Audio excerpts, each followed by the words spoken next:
It's very individual, isn't it, Gree? Yeah. There are so many poems that just sum up stuff that you want to say yourself, but you can't. There's many art forms you can try and do it in, but if you're into words, this is the best medium, isn't it?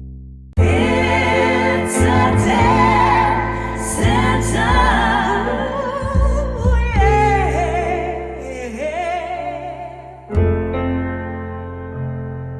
Welcome, Maggie, to It's a Death Sentence. Thank you so much for making the journey to be with us today. I know that we have not met until now, but we know all about your work with poetry. I am pronouncing that right, aren't I? Poetry. Yeah. But spelled Poetree. That's it. Poetry. Yeah. Brilliant name. I don't know how much you know about us, but we really wanted to get your story recorded. So if you are happy to, will you please introduce yourself and what has brought you to do the work you've done in your own words whenever you're ready?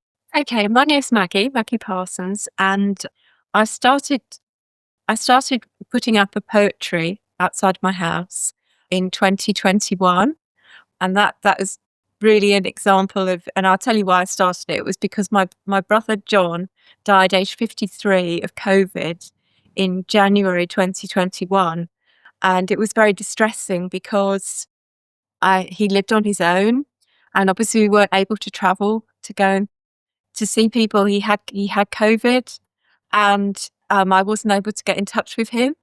And then eventually, because I couldn't get in touch with him, I drove down to his house in Worcester. He lived in Worcester. I'm from Smethwick in Bearwood.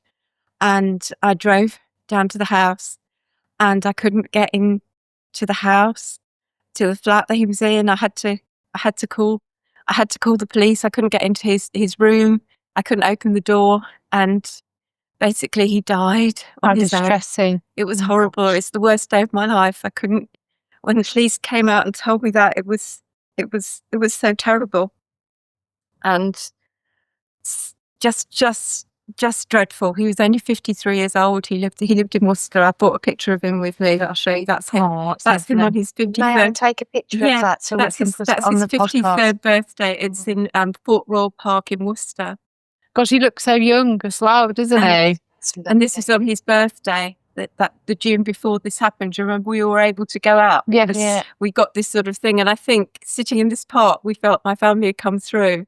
So it was a nice day, and that's the park now. If anyone wants to go to it in Port Royal Park, Worcester, there is a bench dedicated to him in that park. Oh, beautiful. And it says everybody needs to have one completely ridiculous dream, which is a quote from something he wrote.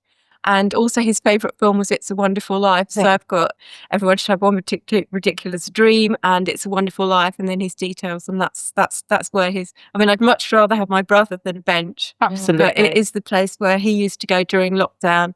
And it's also where I go to remember him every day on his birthday. But to get back to the poetry, obviously because when COVID was on, you couldn't have proper funerals. We did have a funeral in Worcester, and a friend of mine who is a vicar, he did it, but you had to obviously find a poem or something to read at the funeral. There are only 15 people there, and obviously I was going through my poetry books but I've always loved poetry. Ever since I was at school, we had to do an anthology every year of our favourite poems and write them in, and then at the end of the year it was marked. And we also had a poetry competition where people had to learn a poem and people were selected to read them. So you've always written them? Well, I don't write the poetry. That's the thing. I appreciate poetry. Okay. I choose poetry, and that's what I do. And so for John's funeral, I found this poem, which is Edmund Vincent Millay, and it expresses some of the feelings I had about my brother. It is so brief time out of mind. Into the darkness they go, the wise and the lovely. Crowned with lilies and laurel they go, but I am not resigned. Lovers and thinkers into the earth with you, be one with the dull, the indiscriminate dust. A fragment of what you felt, of what you know, a formula, a phrase remains, but the best is lost. The answers quick and keen, the honest look, the laughter, the love, they are gone. They are gone to feed the roses. Elegant and curled is the blossom. Fragrant is the blossom. I know, but I do not approve. More precious was the light in your eyes than all the roses in the world. Down, down into the darkness of the grave. Gently they go. The beautiful, the tender, the kind. Quietly they go. the intelligent, the witty, the brave. I know, but I do not approve, and I'm not resigned. And it That's moving. it It's just so beautiful. summed up the awfulness of his tragic loss, really, to something that. And the awful part of it is that he had volunteered. He was going to be administering the vaccine. He was made redundant, and he was furloughed, and then he got a job administering the vaccine. And they did 2 days of training with no masks, 20 people in a room, and that's how he got COVID. So What a horrendous irony. So for me, this poem expresses anger and sadness, and Yeah. it also talks about him, witty, kind, intelligent, brave. All of those things are exactly how my brother would be remembered. Maggie, may I take a picture of that poem? Sure. Thank you. That's beautiful. We'll pop that onto We'll our put it on because our it's website. absolutely gorgeous, and it's got the author there. hasn't Yeah, it? it's Edison Vincent Millay. Beautiful. Thank you. So that was. So I had to find that poem. While I was doing that, I remembered something that I had up in my room for years and years, and it was Lucy Partington was the cousin of Martin Amis, and he had written an obituary for her because she was one of the victims of Fred West.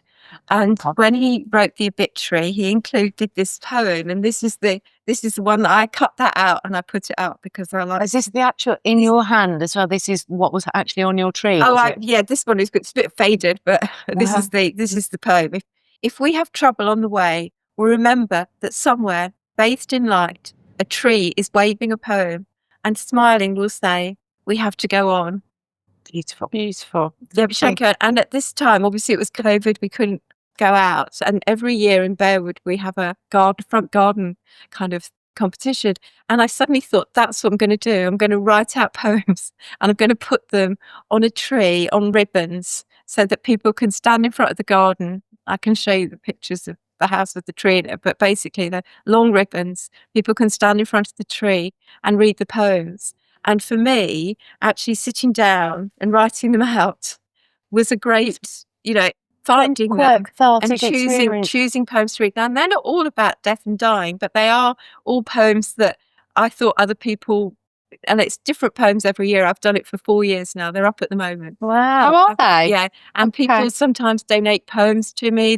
I've got some examples of things that people have donated. So that these we- poems are still hanging in the tree. Well, every year, it's on for about, we have it, I think it'll, at the end of July, I'll take them down. So they've been up since the June, July for the period of the Bearwood Gardens. And every year, do you have different I ones? have different ones, but Yeah. I always put on the Your inspirational one. the Evashenko one about see a tree waving a poem, because that's the point of it really, because poetry to me is about expressing emotion concisely. It's also about finding some things that chime in with your understanding. It's about things that make you appreciate the world, the wonder of the world, the beauty of the world. Yeah. And it's all about the now, really, in a way. Even if the poems are written a long time ago, you're still connecting at the time with the person who wrote them and what they wanted to convey. And the magic of words. I mean, there's nothing like it. You can't really do it there's many art forms you can try and do it in, but if you're into words, this is the best medium, isn't it? That's it. And it's just, it to me, I mean, my favourite poem has always been this one, even before I had appreciated suffering. It was the Musée des Beaux-Arts by W.H. Auden. And it starts off about suffering, they were never wrong. The old masters, how well they understood its human position, how it takes place when someone is eating or opening a window or just walking dully along. So this is my favourite poem. So obviously that was pretty much probably the first one I wrote to put on the tree. Take your time and read it to us. Are you sure? Yeah, I don't want to. We are not in any rush. okay. We're here to All right, hear then. your story. Please be at ease and take your time. We'd love to hear it. Okay, so I've just read the first bit of it. So, how when the aged are reverently, passionately waiting for the miraculous birth, there always must be children who did not specially want it to happen, skating on a pond at the edge of the wood. They never forgot that even dreadful martyrdom must run its course. Anyhow, in a corner, some untidy spot where the dogs go on with their doggy life, and the torturous horse scratches its innocent behind on a tree. In Bregel's Icarus, for instance, how everything turns away quite leisurely from the disaster.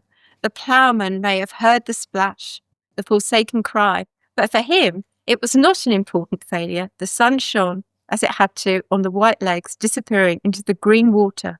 And the expensive, delicate ship that must have seen something amazing, a boy falling out of the sky, had somewhere to get to and sailed calmly on. It's brilliant. Yeah, amazing. It's absolutely brilliant. And I've it's never just heard that how every day exhausts, the world turns on a sixpence, and most of the time the world just keeps going. Carries on And regardless. I think when we experience grief, we think, why hasn't it stopped? Why is the world exactly. still spinning? Why is everyone still going to Tesco? What's going on here? Yeah. It's brilliant. And that sums it up, really, doesn't really it? coins it well. Really does. You feel like you're in a different universe. So that was probably the first one that I wrote out, which, you know, get up once I found the poem. People have written said somebody wrote a whole poem about Bearwood. This is one that somebody wrote about her daughter, saying I dreamt a dream as I was walking. I didn't awake. I did not asleep. I went on with my think. And I, the mummy, hugged her. And as soon as I could, I wrote it down verbatim. But I didn't need to, because it went into my head, and there it stays forever, until forever becomes never. So, Well, that's absolutely brilliant. so that was a friend that my friend wrote to put on the tree as well. So they're not all about loss or suffering or grief. They're all about all sorts. It's just become an entity in itself then. Yeah. So it's and sometimes I've got people if I meet somebody who's a poet, I ask them if they'd be interested in writing a poem, and one of the Birmingham poet laureates, I think it's not the poet laureate, but somebody, he wrote. Was it Spos? Was it Spos? No, it wasn't Spos. It was Blue Space by Bradley Taylor. Okay. And he sent me this one, Blue Space by Bradley Taylor. Hey you, tired eyes, see that bit of blue sky between the clouds? I cut it out for you. Now, next time you're waiting for the green man or for another sign to cross, look up to the sky. That blue space is just for you. There is always space for you. That's nice. Absolutely I like that. beautifully done. Oh, I loved that. Yeah. Really lovely. Yeah. So it's Can I take a photograph? yeah, sure. So it's sort of grown into this thing that, you know, is every year is happening. It's beautiful. It's like an event. So do you spend a lot of time to try and find what poems you're going to put on each year, or have you got that many ready that you know? I've got so many poetry books that, I mean, I run I don't run it, but I have a poetry group at my house every month, which is a group of people, and we either have a poet or we have a theme, and then people bring along poems to read by that poet or on that theme, and then we all sit round and read them. So I'm used to, for years, I think probably since I started back living in Birmingham about 1990, no, before that, 89, maybe I started it in 92 or something, but it was a poetry group again where I used to go and pick poems and appreciate poems. It's much easier than a reading group because obviously you just got to pick your poems up. Yeah. You know, you've got lots of poetry books. It's quite accessible and quick as well. It is, but it's a lovely thing to hear what other people have chosen, because we all choose poems that mean something to us. Yeah. And they have a different meaning to different people. We can see the same words and it has a completely different meaning, can't it? Yeah. But there are so many poems that are just, you know, that just sum up something you want to say yourself, but you can't say it. I mean, I remember at the library one that you mentioned, I did, because once I met from Yoda, and they had an evening where you took along pictures of people that had died. That's to absent friends. Absent friends, Absent yeah. friends. So I took part in that. And I told her the story about the poetry and my brother, and then Debbie suggested maybe we could do something similar to that, and that's how we did the event at Thimblewell, and then they carried that on too. And did that event go well? Sadly, it was one that we weren't able to come Yeah, we to. couldn't. Yeah, it was good because again we had a selection of books, and people can sit down and they can find a poem and they can just write it out. And actually, the important thing is writing it out, because when you write it out, you have to really think about the words as well as reading it yourself. You're writing it out, so you're really in contact Physical, with yes. physical. Yeah. And that's why most of the ones I put up are in handwriting, because that's how I do it. I'm not an IT person. And then Yeah, there's a good reason for that. Yeah, we're not IT people either. no. And then luckily my next door neighbour has a machine to make them, to laminate them. Yes. So then she Protect them. Yeah. laminates them, because the first time I had it, had some of them in like just little Polly pockets. But of course, it feels like if I put the poetry up and we're bound to have like a storm of rain, and then some of them will completely like disappear. You wouldn't be able to Even that see though them. has quite a charm, Yeah, doesn't you it? see that one. Yeah. That's written by my friend Katie Shot. Sadly, she lost one of her sons to suicide, and this is one of the poems she wrote for him. Would you like to read that for Gosh, us? that's the long one. That's okay. We're not pressed for time at No, all. you No. sure? Yeah. Take your time with it, and enjoy reading it to us because it sounds You sure? very interesting. Okay, well, this is Stinging Nettles by my friend Katie Shotton, and it's thickets of them growing up. A heady June afternoon, nettles give safe haven to froghoppers. Their lathered veil, a humble, watery home, defying gravity, shrouding prickly stems. For us 8-year-olds heading for the wild freedom days of the holidays, escape from the school playground. Clattered sandals rush down lush brambled lanes into the dingly wood. Mothers, no telling where we were. Great strands of nettles, a dangerous place, a cruel place, to push other kids for punishment in the rowdy fluff housing, where coked mud slinging nettle lazing was meted out for the gang's merit. Medicinal in the mature years, nettle tea, the morning tonic, brewed in the ancient oval teapot gracing the breakfast table, nestles now nestled with newspapers strewn about. These days, turning up strewn across wood-fired gourmet pizzas in Michelin-mentioned hipster halls. In Norway, years past, on my son's farm, just sold off last summer after the hay was in. Nettles, handfuls hauled in for the hot, steamy, edible, watery death. The sting's gone. The pungent bitters remain in my spoonfuls, sombre, dark, dense green, stacking the suffering of his death, taking the stinging within, it's soothing somehow. No matter. Does it remain as my son's death still stings on? Oh, that magical wilderness island is stinging in my life's soup of unknowing in loss, of feeling in words. What does it feel like to be stung by nettles once more, when the woods are digging for that feeling, and the dig ends up being a plant?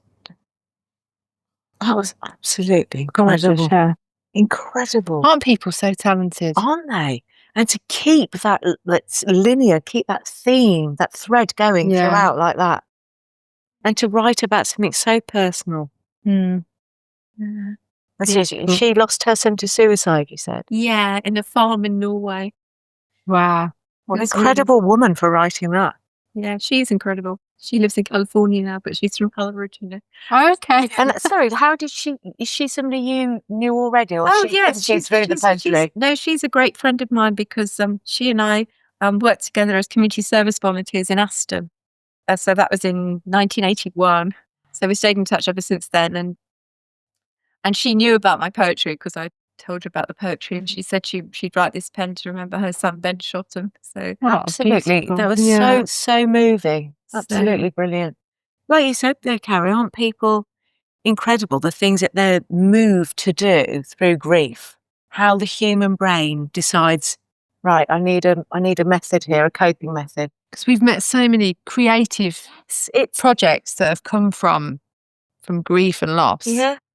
People have sort of endeavoured on these creative And they projects. tend It's to go amazing. very creative or very community-based or a bit of both.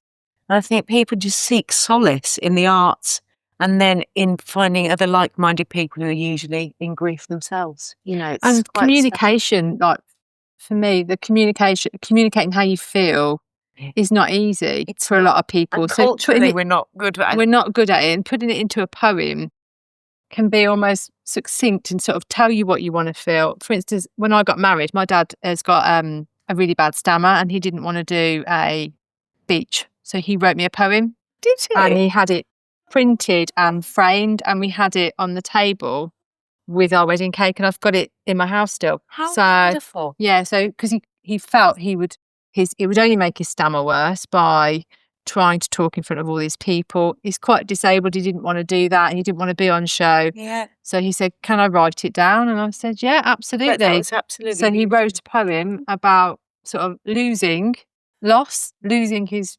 baby and giving her to somebody else. And I had that on display so everyone could read it. So I love poetry myself. So yeah, How amazing. I can see the interest in that, definitely. Do you know, interesting, my mum wrote a poem for me and Dave when we first got together. Isn't that strange? Yeah. But my mum was a language teacher. She had a massive love of words. Spoken words, written words, German words. Yeah, very interesting. If you're happy, we have some questions we'd love to ask go you. ahead. And Let's do. I mean, we know that we're here to talk about your brother and about poetry, but we want to talk to you as a person as well, having gone through what you've gone through, and just interested in how you feel. We have a sort of set of questions we ask everybody, and the answers we get are wildly diverse. Yeah.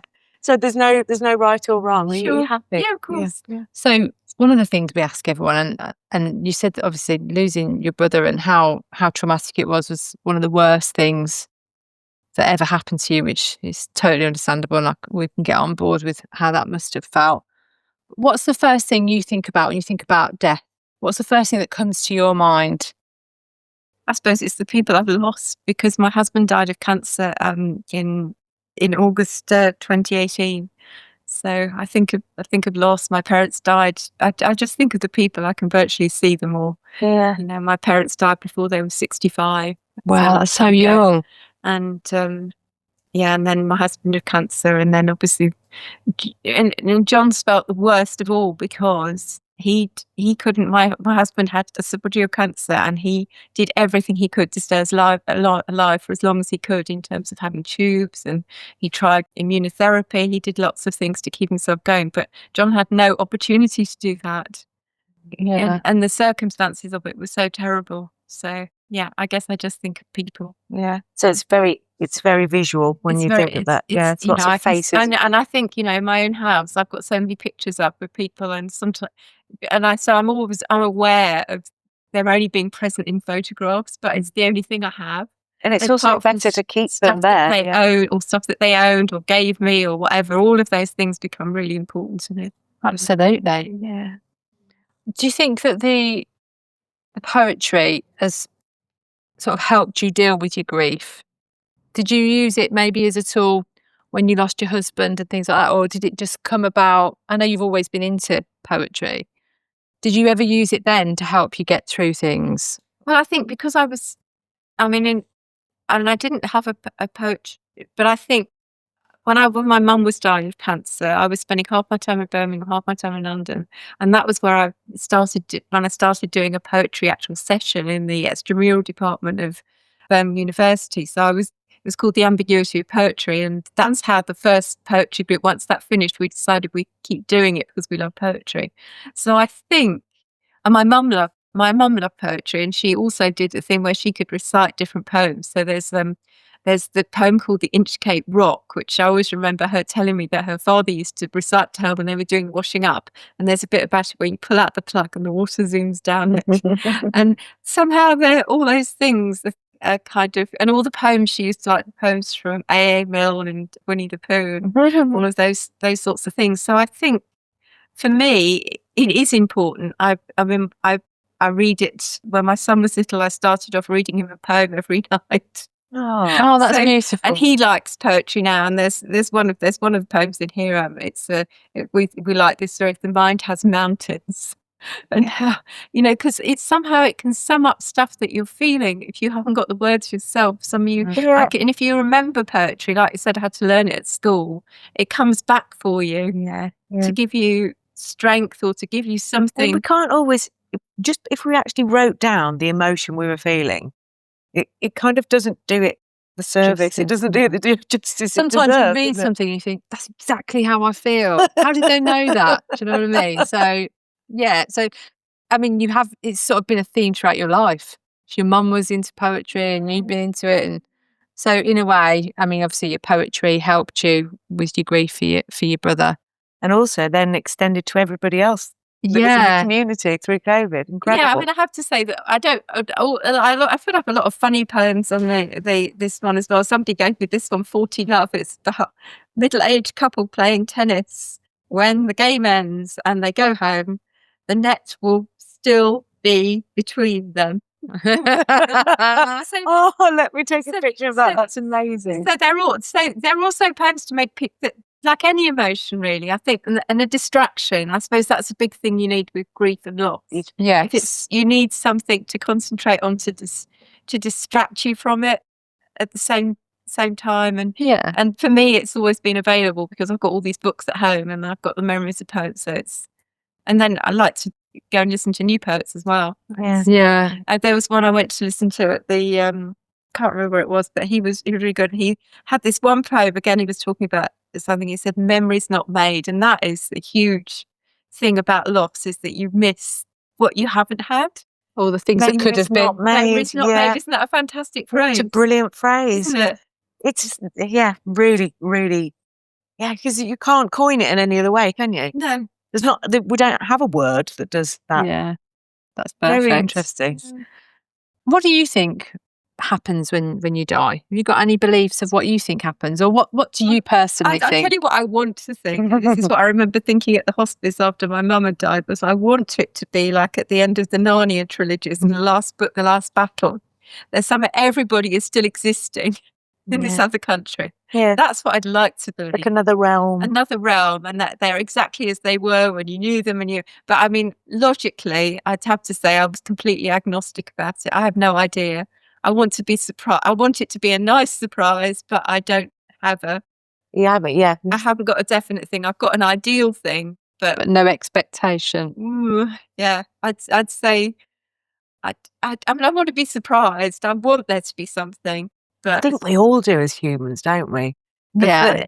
We get very, very few people who are like, no, that's it. There's nothing else. You don't remember before you were born, so you don't remember after that. And that, I think actually fills me with a bit of fear. Dread. Yeah, and well, dread. no, it does me. There's so much in life that is incredible and beautiful. And there's so much in our subconscious that's incredible and beautiful. You know, what goes on when you dream, things like that. Yeah. There's got to be something more magical and wonderful. There's got to be. And we were saying to the last guest actually about, you know, how people become more spiritual as we get older as well, because we've experienced loss or different things in our lives that has made us look for answers elsewhere, whether that's through the arts or through... And appreciate beauty in the smaller things. Because if you'd have said to me at 19, oh, you know, you're going to like poetry, and I probably would have been like, am I? Yeah. But as a 40 plus person, then you look at you things like very change. differently. You see the beauty in it. You can appreciate it more. Yeah. So you'd like there to be something, but we're not sure what. It's just weird because when after my husband died, and probably still after tried yoga, and there's the bit at the end where they say take up a corpse pose. They take up a corpse pose, and you've got your eyes closed, and also that whole idea of like, well, do I want?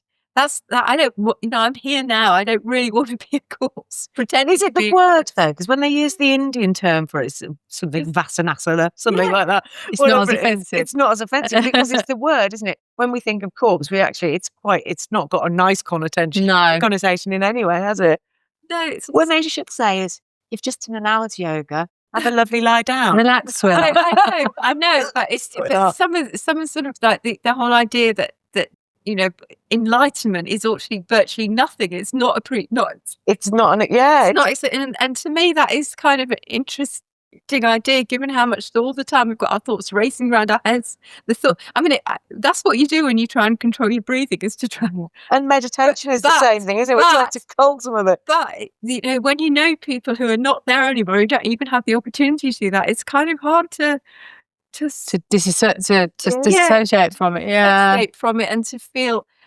Because like you say, you go to sleep, we don't know what happens apart from when we're dreaming. You're not really there, are you? And that is probably what is going to happen. Do you think like the sensation of things like deja vu, which everyone's experienced, or where you've had a dream and then halfway through the day you think, did that happen? And you have to really have a word with yourself. I think they're the types of little phenomena that happen in life that would make me believe there is something greater or more interesting and just not a vast nothingness. Yeah. It's got to be that. Do you think you're spiritual as a person? I don't know. I mean, I've recently started reading When Things Fall Apart, a book by a female Buddhist, and that's sort of basically about encountering, taking suffering on board as a definite thing that's always going on, and to face it head on instead of trying to distract yourself from it and move away from it. So I'm not near that in terms of doing it, but I am Well, you're dipping a toe, aren't you? 'Cause- dipping a toe And the into Buddhists, it. that's the whole philosophy, isn't it? It is, and but also it's very much about appreciating the now, Yeah. which I think is another thing that death makes you do. It is easier said than done, though. It is I think people do appreciate it in the short term, and then they easily forget again. Yeah, that's what I It's think. just, I feel like we need this constant reminder that actually, last week you were living for every day, and I think most people are just trying to get through a week. They're just going, can I manage all these little things I've got to do constantly and keep everybody happy? Can I be reflective of, having lost these people and being in the moment all the time? very difficult, Very isn't hard. it, in this day and age? Have you ever had any sort of spiritual experiences or any experiences with like a medium or anything like that, or do you sort of buy into that sort of thing, or not really? No, I think I did once go to just to observe a spiritualist moment, and I think it's just really weird that when you go to those things, they're talking about very mundane things like moving the furniture or. I couldn't agree with you more. I think if I'm something from the afterlife, I'd say something poignant. Exactly, or something about that.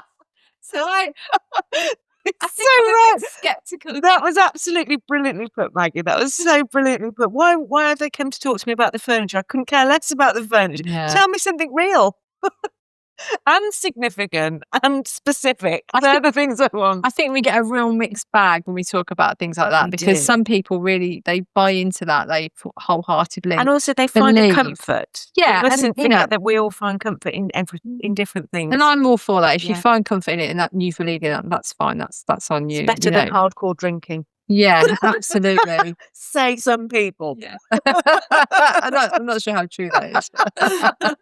But yeah, so I think we get a real mixed bag, don't we? But Yeah. I'm on the fence with it, because I do think there are a lot of people who do exploit people, Yeah. because they go into those But in the things for a same way reason. we've said, haven't we, before, why wouldn't clairvoyancy or spiritualism or mediumship be a gift, like people who can play the piano by ear, or people that paint beautiful pictures or have inspiration to write beautiful words? We could look. It depends how you look at it, isn't it? But, Absolutely. yeah. There's that Hilary Mantel book, which was Back to Black or something like that. No, Back to Black is the Amy Winehouse, but she's written a book about that, where the central character is a medium. Okay. I really like that book. What's I'm not sure if I've read that. What's it called? I think it's got black in the title, but I'm trying to remember what the title is. I'll pop it on my notes. I'm writing down all the book reviews that people are giving me. At the end of these 2 days, we're going to have a pile of books each. Yeah. Yeah. I'll have to have a look at that. Yeah, I'm sure I've read something similar. I've read So a the book about central a character medium. is a medium. Yeah. Yes. And she's talking to different people. Oh yeah, presumably. yeah. I mean, I don't know. I've definitely heard of it. Hilary Mantel's a brilliant writer, but I really found that book really interesting and fascinating. I read a book recently called Best Seat in the Universe, which is about, you as somebody who enjoys words, it's quite basic, actually, the language it uses, but the concept is really hard. So it's about a man passing into the next life. And he takes his grandson on this journey, and he's kind of revisiting things. Yeah. So it's very interesting. It's about the journey of how, like, your life is effectively your bus, and you're on your bus, and you meet other people who have broke down maybe, or on their buses. It's very cleverly done in metaphor, but they're metaphors that aren't too wordy. I don't know how best to put that, but I think anybody could read it and enjoy it. Yeah, it's palatable. Yeah, it's called The Best Seat in the Universe. You might enjoy that. Yeah, it is. It's a good book. Yeah, As well. it is a good book. Yeah. Thank you. Oh, well, we're here to talk about dying and death. Have you got any plans in place for when you pass away? Have you thought about that at all, or is that a subject you don't want to think about? I'm thinking about it a lot at the moment, in terms of trying to, because upstairs in my top room, which I think on Women's Hour they did a program on this, they called it the Room of Doom. And of course I've got stuff there, which is from when my parents' house was cleared. Like after they both died, Mum died in 1994. So I've got stuff like that. I've got stuff, a big suitcase of stuff from my brothers that I haven't been able to look at and go through. But I am. So when I think about my own death, I think about all the stuff the All the stuff you've got. And, Yeah. and I think about that. I don't want my son to have to. Who's going to have to go through this? And none of it. Those are not his memories. He haven't even met my parents. They died before he was born. So, so all those photographs, all that stuff. But then I think I've got a lot of stuff because for me, I've kept it because I haven't got the other stuff. I haven't got the actual person. So keeping Yeah, stuff makes sentimental, sense, isn't So it? I've kept all this sort of nostalgia stuff. So I suppose one of the things I think about nowadays is, oh God, I hope I've cleared a lot more of it than I have now. But I'm just starting to do that. But those things take time, especially, you know, when you're letting go of things that remind you of somebody. It's difficult, isn't it? It can be Everybody's very path- emotional. Everybody's path is so different with that. Yeah. Because we were just saying, that lady we spoke to before, she said that they sort of cleared stuff out straight away. Yeah. Of when her mum passed away, they got rid of it straight away because they couldn't bear to look at it. Everybody's so we different. don't know how we will be in that situation, do we? No, None of it's us do. definitely not. It makes sense. But in terms of plans, have you ever spent any time thinking about, you know, would you be buried, cremated? Have you thought about things like that? Do you have a will in place? I have a will, but it's the one that I had jointly with my husband before he died. So I've got that. So and I know where it is. But do I think about it? No, I think about because I can remember when my mum was dying in the hospice. And again, going back to possessions and things, like she had literally, 2 possessions, and that's it. And I know that that's what happens at the end. It's just you. It doesn't matter about all this stuff. Yeah. It's irrelevant. But it's very relevant when you're alive. I know, we were saying, weren't we? Right. You work hard and you buy all these things and then someone just throws them out because they don't mean anything to them. You just said, hasn't it? They're your memories. They don't belong to anybody else. No. And it feels like you spent, and then suddenly you've got to clear it. You're going to come to this end where it's just, the stuff isn't at all relevant. Yeah. And yet we spend so much time accumulating it. So we've really got to hope for that enlightenment moment in death then, haven't we? Where we really know that none of it matters. I think, that's just my view when I was, was witnessing my mum in a hospice, was really that, the essentials are not things. Yeah. They're right here. They're the relationships we have. Exactly. It's people that. And the memories made. Yes, and the memories you've got. Yeah. That's it. Yeah. So, Amazing. yeah.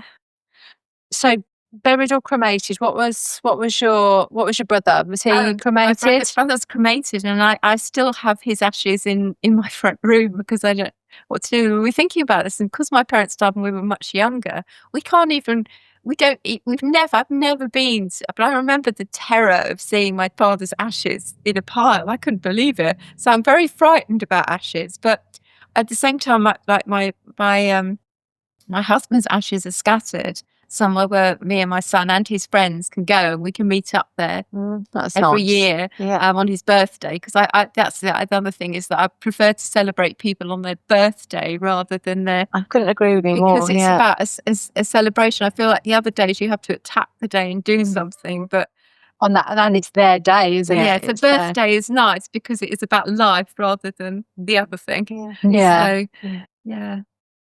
Interesting. And if you, God forbid, but if you were to go tomorrow, is there anything else that you would have wished you'd have done in life?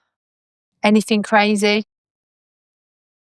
I don't know. I mean, I think I don't want to put myself in a position to have any regrets, and I just want to just say, well, you did what you did at the time, and you've got to accept that, haven't you?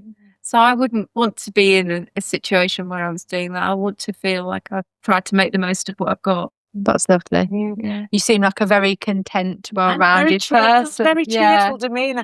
Well, that is an issue for me. Is that I'm a smiley person, so I think that sometimes I'm smiling, but I'm not On the outside. I'm not feeling that in the inside. But that's the persona that I've got. Have you ever had any therapy of your own aside from the poetry with regards to losing the people that you've lost? I had an unfortunate. So after my mum died, I did go to cruise, but unfortunately, I had somebody who started talking about when their dog died, and I thought, this isn't what I want to hear. Was it in a group setting? No, it was like a 1-to-1 talking about Right. losing their dog, and I couldn't. that was a So counsellor. they were trying to sort of use, Well, give you an example of their grief. If you'd like it, I don't. I think I'd have got up and left.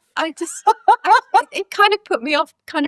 That, but then with the when I did the impact video for the COVID inquiry, obviously there were counsellors there, and they said, "Do you want if you want to take up the counselling, you can." I didn't do that. But then when the impact video was going to be shown, I realised that I was so distressed because one of the reactions I had to my brother's death and also to my husband's death really was that I couldn't speak properly. You can tell that I quite like talking, but I couldn't articulate. And it's a kind of a sort of a stress reaction, a kind of trauma. What, like cognitively couldn't find the words? It's like I repeat the word over and over again, and I can't stop myself. It's like it just happens. And when I knew this video was going to be shown, I was like, can I go to London? Can I actually even watch it?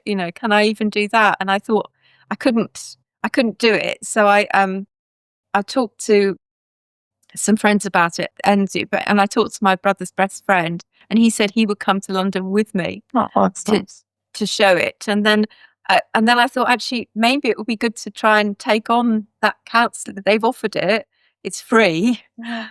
Maybe I'll do that. So I had some sessions with a counsellor during that to kind of get me through it. And I thought after the video was shown, because when I've talked about my brother before, it's been terrifically upsetting. I can't speak, and I've done a few media interviews, but it was so traumatic, even just going over the circumstances, that I couldn't do it. I thought, I don't need to do this anymore. I don't need to do this. And I thought I was going to feel, once the impact video is gone, it's gone. I'm not going to do it anymore. But then I started to go back to grieving for my husband, because it was almost as though what had happened with COVID and my brother had kind of stopped some of that. And grief is not. So it's not linear, is it? It's not linear. I think somebody described, because I had, again, there was they described it as like a roller coaster.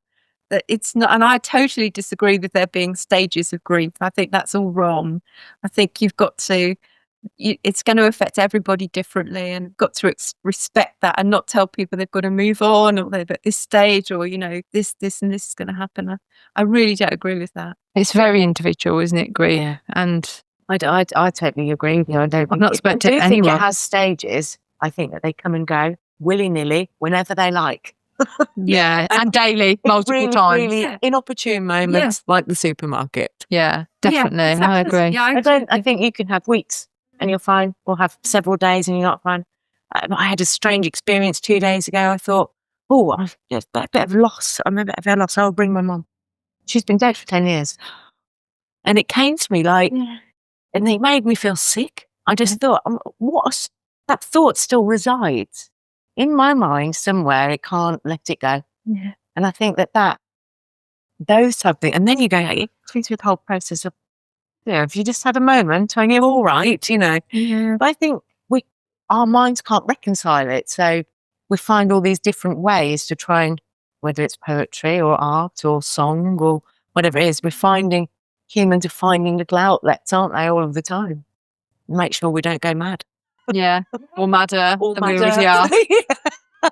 Yeah, that's it. We have got one last question that we ask everybody, and everybody answers differently. Yeah, it is but interesting. if you could find out when you were going to die, would you want to know? No. Yeah, straight away. Yeah. Well, Maggie, it's been a pleasure talking to you. It's been lovely to meet you, and Thank your you. work is fantastic. Thank you so Keep much going. for spending the time with us today. Thank you for asking me. No, it's been a pleasure. Thank you, dear listeners, for tuning into It's a Death Sentence. Please keep listening to our weekly episodes. And if you like our show, please like, share and subscribe. We are dying to talk to you.